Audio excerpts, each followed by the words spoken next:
A história do martírio é, aos olhos de Pelágio, a história de um triângulo apaixonado em que todas as partes são homens.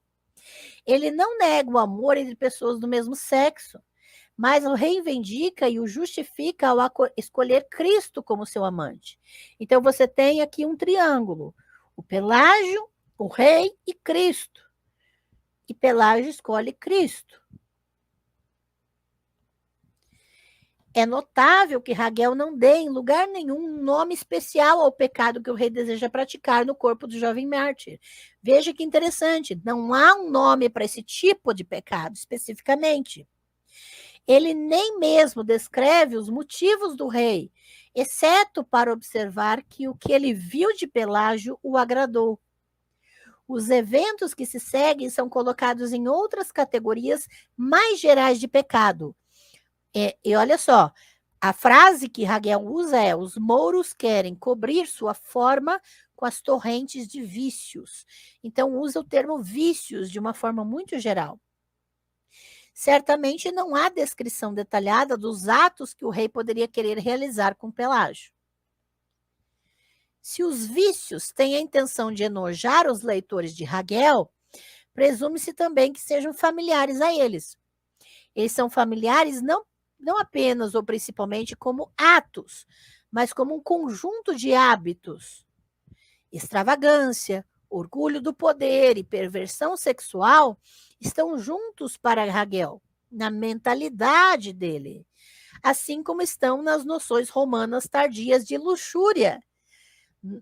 Então, veja, a Larissa até perguntou se eu ia falar sobre luxúria, né? Na mentalidade romana tardia, luxúria abarcava extravagância, orgulho do poder e perversão sexual. Então, nos comentários patrísticos também sobre a história de Sodoma, ou quando os pais da igreja, né, vão falar sobre isso, eles vão juntar também esses três elementos. Não é uma coisa só. E também vai aparecer nas primeiras categorizações medievais do pecado.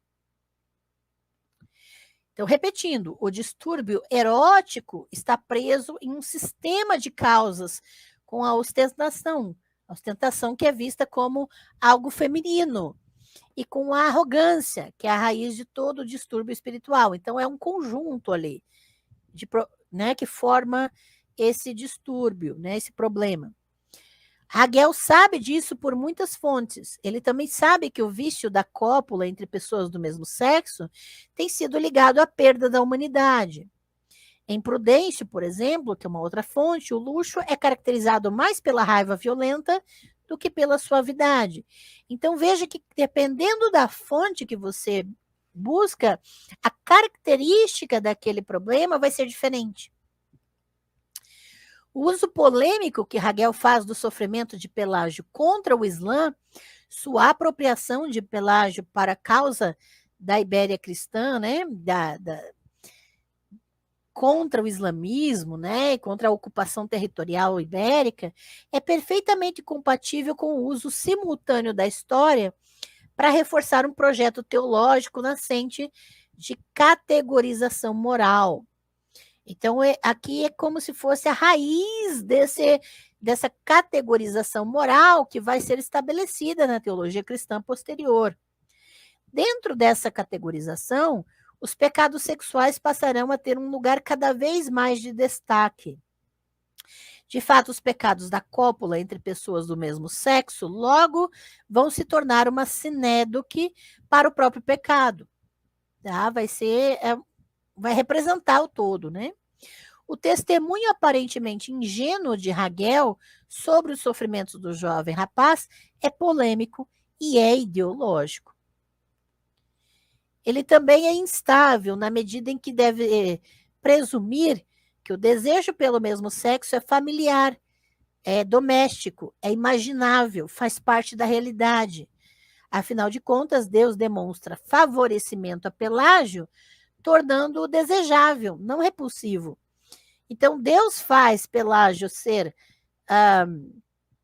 favorecido diante do rei muçulmano exatamente porque ele é desejável. a beleza de Pelágio o favorece na narrativa. Então, ele é descrito como bonito, não feio. O corpo do menino é o corpo do antigo mortal. E a narração do seu triunfo necessariamente traz à mente uma série de contos anteriores, nos quais os rapazes eram amados por deuses ou por poetas atentos. A paixão de Pelágio, né, o sofrimento, o martírio de Pelágio, como recontada por Hagel, apresenta uma série de problemas difíceis, tá? E suas lições óbvias.